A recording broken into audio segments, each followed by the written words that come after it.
guys, welcome back. I really hope that you're enjoying my little Jen's Haunted Home series that I have going on this month, where I'm sharing with you guys lots of interesting stories that have happened in my old Victorian home, which was built in 1895. A lot of interesting stories and a lot of history lies within these walls. So today I want to share a story with you, which was basically the first time that somebody in my house actually saw something.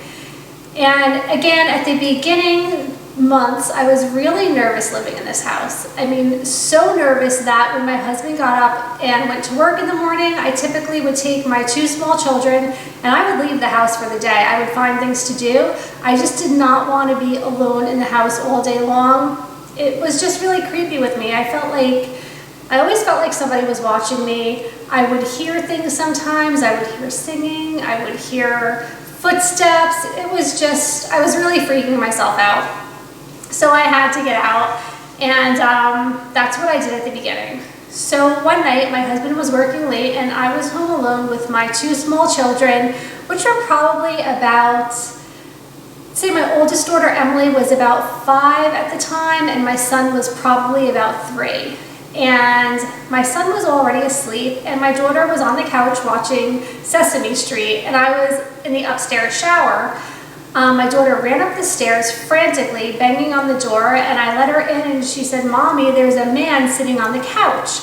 And there I am in a towel. I have my 3-year-old already asleep in his room, and she's telling me there's a man in the living room. So I quickly picked her up and I said, "What does he look like? Where is he? You know, what's going on?" And she said, "He's sitting on the couch across from me. He has on black shoes and black pants, but I was too scared to look at his face, so I just ran upstairs."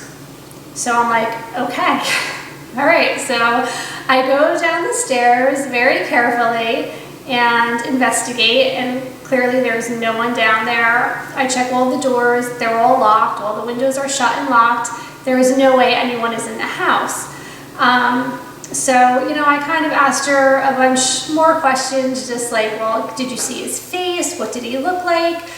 Did he say anything to you? Were you scared? And she said, "I was just scared because he wasn't there, and then all of a sudden I just saw him sitting there." And that was kind of the end of it. She had nothing more to say about it. She was scared. She slept in my bed that night and many nights thereafter. And it was just a really odd event. Well, the previous owners who actually sold us the house kept a house journal. And in the journal, they kept document of everything that they did to the house. They started all of the renovations, and they took photographs and wrote notes about everything that they did. And they also had some notes in there about their experiences. So I have the book, and actually, I think I'm going to go get the book and read it directly to you so that you can just kind of see how I made a little connection there with what my daughter experienced that night. Okay, so I went ahead and I got this old book that they had left for us. They left all of the renovation information in here, and they kind of kept a journal of things that went on in the house.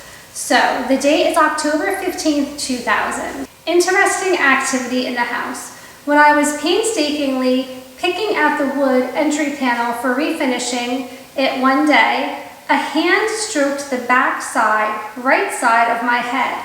Then, when I had the entry doors on sawhorses in the entry hall, I was bent over picking again and saw a form to my left in the parlor. When I turned towards it, the form turned toward the rear parlor. I think there is interest in what is going on. Past owners have reported things also. And that's kind of where she left it. Okay, so that was what she had to say about the man who she also saw in the parlor. So I just found that to be very interesting that it's the same location where my daughter had actually seen something. So anyway, I found it very interesting that my daughter experienced something in the same location of the house where this woman about 5 years earlier experienced something similar. Again, we did a lot of research of the home, and the original owners, both the husband and the wife, both passed away in this house. And there were others, and I will share those stories for another time. So I hope that you guys join me for my next ghost story. I certainly hope that you're enjoying them, and subscribe down below so that I can update you and notify you every time that I have a new story to share. Go ahead and follow me at Jen's Happy Home on Instagram, and please share down below if you've experienced anything odd in your home.